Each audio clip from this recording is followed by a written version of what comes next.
सिंह है। मैंने UP PCR 2023 में 20वीं रैंक के साथ डिप्टी कलेक्टर के रूप में मेरा चयन हुआ है। वो घड़ी आ गई जिसका आपका इंतजार था। 4-5 महीने की अथक मेहनत के बाद आखिरकार 11 फरवरी वो डेट आ गई जब आप आरओ बनने के पहले कदम की ओर बढ़ेंगे। तो मैं आपसे कुछ बातें शेयर करूंगा कि अभी आपकी तैयारी, मुझे ये विश्वास है कि आपकी तैयारी अच्छी हुई होगी। बस मैं जो परीक्षा हाल का जो प्रेशर होता है उसे कैसे हैंडल करें, पेपर को अटेम्प्ट कैसे करें, और अगर कठिन पेपर हो तो काम डाउन होकर कैसे पेपर को हैंडल करें, ये कुछ जो चुनिंदा मुद्दे हैं जिस पे अक्सर छात्र भ्रमित हो जाते हैं।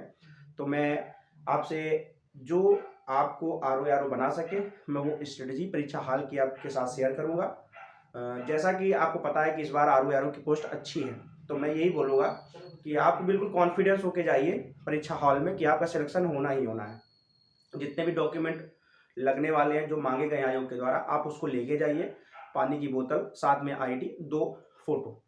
ठीक है, ये तो हो गया जो डॉक्यूमेंट ले जाने हैं। दूसरी चीज़ है कि अब कितने शिफ्ट में पेपर होता है सबको पता है, आपको भी पता है कि एक जीएस का होता है। जीएस का पेपर होता है 140 नंबर का, और फिर ब्रेक होता है। ब्रेक के बाद 60 नंबर का हिंदी का पेपर होता है। तो अब ये क्या करना है कि जीएस फर्स्ट की स्ट्रेटजी क्या होनी चाहिए एग्जाम हॉल में। तो सबसे पहले आपको क्या करना है, सबसे पहले जब आपको पेपर दिया जाए तो आपको रोल नंबर आपका भरना है। रोल नंबर भरने के बाद आपको जब बोला जाए तभी आप खोलेंगे जो आपको आंसर शीट मिली है, क्वेश्चन बुकलेट मिला है। क्वेश्चन बुकलेट खोलने के बाद आपको क्या करना है, एक सरसरी निगाह डाल लेनी है कि क्वेश्चन कैसे किस टाइप के पूछे गए हैं।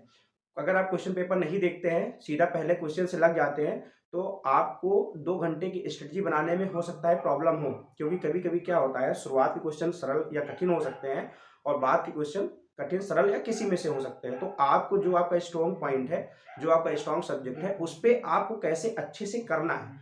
मुद्दा इस बात का है कि 2 घंटा ही आपका सिलेक्शन दिलवाएगा। तो सबसे पहले मैं तो आपको यही सजेस्ट करूंगा, जो आपका स्ट्रॉन्ग पॉइंट है, जैसे बहुत लोगों का हिस्ट्री है, बहुत लोगों का ज्योग्राफी है, तो जो आपका स्ट्रॉन्ग पॉइंट हो सबसे पहले आप उसको करिए। ठीक है। दूसरी चीज ये है कि क्वेश्चन करते करते ही गोला भरना है आपको। क्वेश्चन करिए, गोला भरिए, क्वेश्चन करिए, गोला भरिए। हाँ, जब आपको एमआर शीट मिले तो आपको जो जो डिटेल उसमें मांगी गई है उसको शांति के साथ अच्छी तरीके से आपको भरना है। अगर आपका ओएमआर गलत होता है तो आपकी कॉपी नहीं चेक होगी, तो हम क्यों इतना बड़ा रिस्क लें, और हमें ओएमआर अच्छे से भरना है। दूसरी चीज, पेपर का देखना कि पेपर कितने टफ आ रहा है, मतलब मीडियम आ रहा है या सरल आ रहा है, उस हिसाब से आपको क्वेश्चन अटेम्प्ट करने हैं। ठीक है। अगर पिछली बार देखा जाए तो अधिकतम कट ऑफ 125 प्लस नंबर गया था। ठीक है। तो क्या करना है आपको, उसी हिसाब से पेपर टफ के हिसाब से, टफ है तो कितने क्वेश्चन करने चाहिए, अगर मीडियम का है तो कितने क्वेश्चन करने चाहिए। तो मुझे लगता है जीएस में अगर आपके 80 प्लस क्वेश्चन सही हो गए तो आप इन है। ठीक है, 140 क्वेश्चन में से 80। तो आपको क्या करना है, मैं क्या करता था, मैं 2 से 3 शिफ्ट में पेपर को हल करता था। अगर पहले शिफ्ट में आपके 60 से 65 क्वेश्चन हो जा रहे हैं तो आप बहुत अच्छे कैंडिडेट हैं। सेकंड शिफ्ट में आपको क्या करना है, जिसमें आपको डाउट था, 2 विकल्प आपको पता है, तो आपको अगर 2 विकल्प पता है तो आपको करना ही करना है, क्योंकि 1/3 माइनस मार्किंग यूपी पीएससी में होता है। तो आप सेफ खेल जाएंगे, क्योंकि प्रायिकता 1/2 होती है। तो जो 2 क्वेश्चन आपको आते हैं वो तो आपको करने ही करने हैं। थर्ड रीडिंग में आपको अगर लगता है कि मेरे कुछ क्वेश्चन अटेम्प्ट कम है तो आप रिस्क ले सकते हैं। रिस्क इन द सेंस कि अगर आप नहीं लेते रिस्क तभी आपका सिलेक्शन नहीं होना है। तो जीएस फर्स्ट की ये स्ट्रेटजी हो गई, और आपको काम रहना है, कूल रहना है, हड़बड़ी में नहीं क्वेश्चन करने हैं।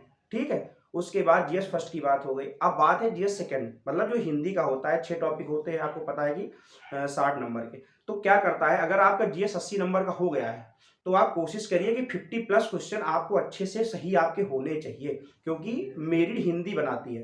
तो मैं यही बोलूंगा, जो अभी 6 चैप्टर है, अभी तो इतना टाइम नहीं है, लेकिन आप गो थ्रू हो लीजिए उस चीज से जो जो आपने पढ़ा है, और कोशिश करिए जो ब्रेक मिले आपको उसमें नाश्ता करके या जो खाना खाने के बाद कोशिश करिए कि आधा 1 घंटा रीडिंग लगा लीजिए। उसका रीजन क्या होता है ना, कि कम से कम आपको कभी कभी रिकॉल होती है चीजें एकदम आखिरी मोमेंट में। तो मैं आपको यही सजेस्ट करूंगा, जो 6 चैप्टर है उसको आप अच्छे से अभी कर लीजिए।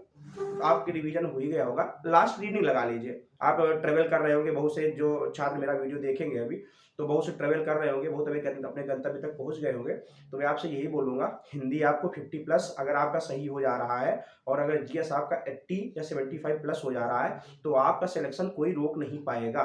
ठीक है। और प्रीवियस ईयर जो कट ऑफ गई है उस हिसाब से आपको ये देखना है कि इस बार वैकेंसी बढ़ी है तो हो सकता है कट ऑफ थोड़ी कम आए, लेकिन क्योंकि बच्चे ज़्यादा हैं तो हो सकता है दोनों चीज़ बैलेंस हो जाए। तो आपको क्या करना है, आपका सेफ स्कोर 125 हो सकता है जनरल कैटेगरी के लिए, बाकी कैटेगरी वाइज ये घट सकता है। तो मैं ये आपको सजेस्ट करूंगा कि आप ऐसा पेपर करिए जिससे आपका कट ऑफ क्लियर हो जाए। मतलब अगर मैं दे रहा होता, खैर मैं नहीं दे रहा हूँ क्योंकि मैं एसडीएम में सेलेक्ट हो चुका हूँ, तो मैं 140 प्लस क्वेश्चन करता, क्योंकि कभी कभी क्या होता है कुछ क्वेश्चन विवादित हो जाते हैं या कुछ ऐसी चीजें हो जाती है जिसमें विकल्प चेंज हो जाते हैं, तो अगर मेरा वो क्वेश्चन सही हुआ तो हो सकता है मेरा नुकसान हो जाए उसमें।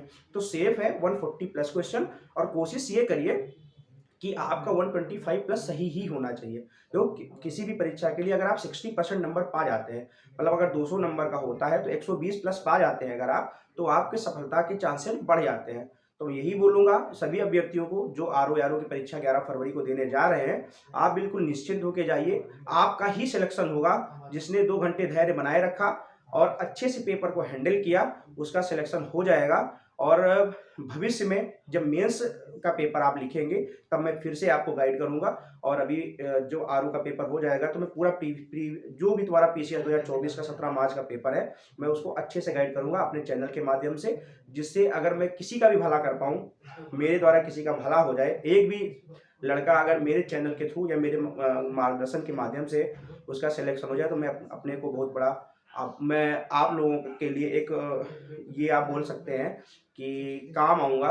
और मेरी यही उम्मीद है कि आप जितने भी व्यूअर मुझे देख रहे हैं वो मेरी इन बातों पर गौर करेंगे और आप समीक्षा अधिकारी और सहायक समीक्षा अधिकारी की परीक्षा में उत्तीर्ण होंगे। इन्हीं शुभकामनाओं के साथ धन्यवाद। अगर मेरा पढ़ाया या जो मैं बोल रहा हूँ वो आपको समझ आता है और आपको लगता है कि मैं इससे सीख सकता हूँ, तो मेरा एक चैनल है एसडीएम दीपक सिंह के नाम से, आप उसे लाइक कर सकते हैं, शेयर कर सकते हैं और सब्सक्राइब कर सकते हैं। और अपने दोस्तों को इस चैनल के बारे में ज़रूर बताइए। और इस चैनल के माध्यम से मैं भविष्य में भी आप लोगों से जुड़ता रहूँगा, और जो भी हमारे अनुभव है सिविल सर्विसेज के, एसडीएम बनने तक मेरा क्या सफ़र रहा है, मैं आपको बताता रहूँगा। धन्यवाद। और 11 फरवरी के लिए आपको हार्दिक शुभकामनाएं कि आप सफल होके आए। Thank you.